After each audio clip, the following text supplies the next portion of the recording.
Zapovjedniče, velik broj ekipa okupio se danas, oko 30 timova, na prvom Rescue Challenge-u Halmatro u Hrvatskoj. Možete reći nešto o tome, o samoj organizaciji? Vjerujem da vam nije bilo lako ovo organizirati. I koje sve sudjeluju u organizaciji? Duga je priča, znači već više godina se pripremamo za ovako neko natjecanje. Tim iz javne vatrogasne postrojbe se kvalificirao na takmičenje u Hanoveru i to je odgađano više godina radi korone. Prošle godine smo uspjeli doći na to natjecanje, tamo smo stekli prva i osnovna znanja oko toga i neke nove vještine prihvatili i naučili, da bi već na sljedećem natjecanju u Austriji, koje je bilo prošle godine u jesen, bili u zlatnoj skupini, znači među pobjednicima samog natjecanja i znači pod svjetskom spasilačkom organizacijom VRO, koja je osnovana 1999. se održava ovakav tip natjecanja, znači nije uobičajen kako smo mi naučili raditi na intervencijama, nego imaju tim od njih šestorice u timu je 5 vatrogasaca i 1 paramedik, znači to je malo drukčije način natjecanja. U toj svjetskoj organizaciji su sve eminentne države svijeta, od Novog Zelanda, Australije, Kanade, Sjedinjenih Američkih Država, ispred Južne Amerike je Paragvaj, učlanjen do nekoliko europskih država. I ovo danas nije natjecanje samo kao borba za neku poziciju na samoj ljestvici, nego je i kvalifikacijsko i otvara nam mogućnost da svi hrvatski vatrogasci mogu sudjelovati u natjecanju Svjetske spasilačke organizacije. Znači dobit će se mogućnost, ako ovo sad dobijemo zeleno svjetlo, ako bude zadovoljna sudačka ekipa, znači da se Hrvatska vatrogasna zajednica pridruži toj svjetskoj organizaciji. Tada, nakon kvalifikacijskih još natjecanja u samoj Hrvatskoj između javnih vatrogasnih postrojbi ili dobrovoljnih, najbolji tim će imati mogućnost sudjelovati na svjetskom prvenstvu sljedeće godine u Portugalu. Tako da i ovo danas smatramo jednim velikim ne samo natjecanjem, nego i kvalifikacijama za samo to. Tih 30 ekipa... Nije samo iz Hrvatske, koliko smo mogli primijetiti. Točno, imamo tu 2 tima iz Austrije i 1 tim iz Češke, ali ovih timova iz Hrvatske bilo bi više, nego definitivno smo se odlučili na 30 timova, jer nemoguće je izorganizirati i odraditi u 2 dana tako veliko natjecanje sa tipa više od 30, evo nama bi bilo to nemoguće. Tako da je ovo isto jako zahtjevno bilo organizirati, jako zahtjevno je sakupiti ovako veliki broj vozila. Evo, zahvaljujem se svim sponzorima koji su nam izišli u susret. Znači, troškovi su velike, evo, ovi svi troškovi do sada su nekih 17-18 tisuća eura, tako da je značajna investicija i ovo uložena ta sredstva nisu uzalud. Ja vjerujem da će puno vatrogasaca iz ovoga steći nove vještina, naučiti neka nova znanja, a sve to će pridonijeti sigurnosti naših građana, naših turista koji putuju kroz našu Hrvatsku. Velik broj vozila ste uspjeli sakupite ovdje danima, s kamionom ste dovlačili to, navlačili. Ko sve sudjeluje u ovoj organizaciji, osim javne vatrogasne postrojbe Karlovac? Znači, ova natjecanje organizacija je na razini vatrogasne zajednice grada Karlovca i javne vatrogasne postrojbe. Znači, ovo ostalo, evo, spomenuo sam tu te sponzore koji su nam pomogli financijski da bi ovo mogli odraditi, a najviše Hrvatskoj vatrogasnoj zajednici kao glavnom sponzoru, jer evo, već sam spomenuo, znači definitivno prvo ovo natjecanje ovog tipa u Hrvatskoj otvara mogućnost Hrvatskoj vatrogasnoj zajednici i prema tome i svim nama vatrogascima da se učlanimo u svjetsku spasilačku organizaciju. Pa onda neka takmičenje.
Karlovcu i glavni vatrogasni zapovjednik, gospodine zapovjedniče, par riječi o ovome. Evo, konačno se ovako nešto dešava u Hrvatskoj. Hrvatski vatrogasci imaju mogućnost izaći ovako, nije ovo takmičarski dio, ovo je više ovako da se upoznaje sa novim načinima, tehnikama i sve, da se ljudi malo upoznaju i da se druže. Da li će ovo postati tradicionalno? Ovo će sigurno postati tradicionalno, a i sama ideja se izrodila još prošle godine, ja bih rekao, i u svim onim radnjama, provođenjima, pa i ovdje na području grada Karlovca.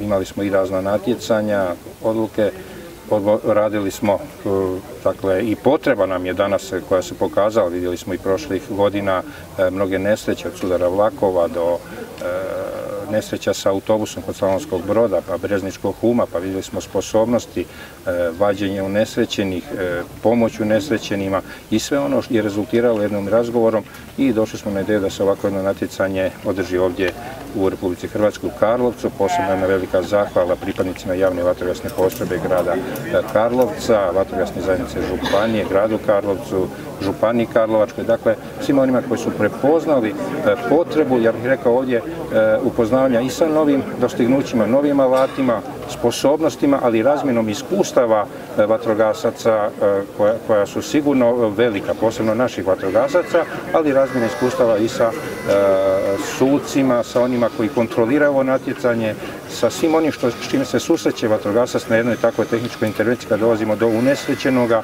od stabilizacije vozila, ulaska, probijanja, rezanja vozila, probijanja stakala, dakle sve to mora opet sadržavati s jedne strane i sigurnost još dodatno za unesrećenog, ali posebno sigurnost za vatrogasca koji prilazi takvoj nesreći, jer treba sve poduzeti da se ne dogodi još veća nesreća kada prilazimo takvim i vozilima ili teškim vozilima. Sjetimo se da smo ove godine proveli jedan EU projekat FIT koji se proveo sa Norveškom, gdje su hrvatski vatrogasci odlazili i u Norvešku, dakle upravo upravo na radu sa teškim vozilima, autobusima, kamionima, gdje su i te sposobnosti prošli putem različite osposobljavanja, vježbi, a dakle, to je sve ono na čemu će i Hrvatska vatrogasna zajednica davati jedan još veći doprinos, naglasak, jer vidimo i sami u kakvim vremenima živo, da iz dana u dana odlazimo iz nesreće u nesreću, da su ekstremi veliki i da zaista sposobnosti koje vatrogasci imaju moraju se razvijati, ali uz potporu i razvoj i nabavku alata i tehnike kojima se to sve skupa radi. Nekada smo to sasvim drugačije radili, danas su različite druge sposobnosti, ali i alati i dakle, da bi sve to mogli, vi morate imati i kvalitetnog vatrogasca, privremenog. Dakle, zaista čovjek mora biti prije svega pribran u takvim situacijama da bi mogao pomoći drugom. Dobro, napomenuli ste alate, da li je to nekakva naznaka da se u bliže vrijeme sprema nekakva nabava vatrogasne opreme? Dakle, nabava alata, posebno u današnje vrijeme, dakle, pored onih hidrauličkih alata koji su standardne opreme, danas postoji takozvani baterijski prenosivi alati koji se mogu brže, lakše prenijeti, dovesti do mjesta nesreće, jer obično se te nesreće događaju u nekim provalijama, tamo gdje su teško pristupačni tereni i dakle, evo, konkretno to su takozvani baterijski alati koji se mogu prenositi. To su ne samo alati, imamo i to i zračne jastuke, druge, razne druge još pomagala. U ovim prošlim vozilima što su sad došle od programa vlade, odnosno ovo što se sad nabavljala, bila su u tim navalnim vozilima uglavnom baterijski alati. Dakle, to su te nove tehnike koje se usavršavaju, ali i ona je vrlo bitna stvar da taj alat i bude lakši, dostupniji, da je lakše vatrogascu s njime raditi i da mu što duže traje, naravno, baterija, to su sve nove tehnologije, ali njihova sila koju mrežu mora biti naravno sve veća, naravno posebno kod novih tehnologije proizvodnje vozila. Dakle, vi imate danas vozila koja se proizvode i dosta je plastike, koja mora biti lakša, koja mora biti ovo, međutim, morate imati i takve alate, jer imate unutra puno slojeva, sad bi ja to mogao govoriti. Dobro, mi vatrogasci to znamo, ovo je vatrogasni kanal i mi razumijemo o čemu pričate, vozila su ojačana, imaju ojačanja i stari alati. Naravno da i svi koji u nabavkama idućima moramo, naravno, i voditi brigu da ti alati budu najsuvremeniji. Hvala vatrogasnoj zajednici što podupirate ovakve projekte. Hvala organizatorima ovdje u Karlovcu, dečkima, već su 2 dana ovdje, mi ih pratimo i čestitamo ovim putem i njima, a vama, eto, samo pratite ih i dajte im suport. I sada smo mi sa 11.000 eura pomogli ovaj dio ovoga natjecanja, sigurno da ćemo pratiti, da ćemo naravno povući pitanje daljnjeg učlanjenja u svjetsku organizaciju, odlazak na svjetsko prvenstvo u Španjolsku, dakle to su stvari gdje su potrebna razmjena iskustva o svim našim.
nama jedan od glavnih i odgovornih krivaca što se ovo desilo u Hrvatskoj, jedan od inicijatora i organizatora ovoga Rescue Challenge-a.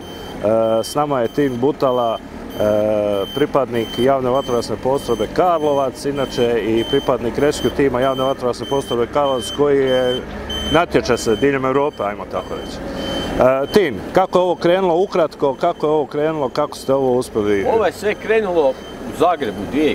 i 2016. kada su naši kolege iz Zagreba organizirali svoj Zagreb Rescue Challenge. On je bio u nešto manjem obliku, nije imao toliko sudaca i tu nam se stvorila neka ideja, tu se zapalila ona iskra i vatra u nama da bi se mi aktivnije bavili sa tim i u nama je čučala ideja za natjecanje i bilo je, mislim da 2019.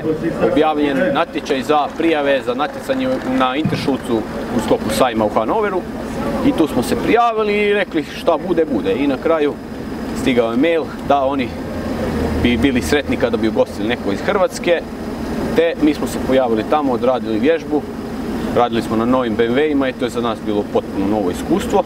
Tamo smo stekli neka poznanstva sa kolegama iz Austrije, koji su nas prošle godine zvali na prvenstvo Austrije, gdje smo nastupili i tamo smo donijeli odluku da ćemo krenuti u realizaciju ovoga. Zato što smo od njih dobili gotove scenarije, od njih smo vidjeli kako funkcionira slaganje dva natjecateljska boksa odjednom, kako sva organizacija, šta nam treba.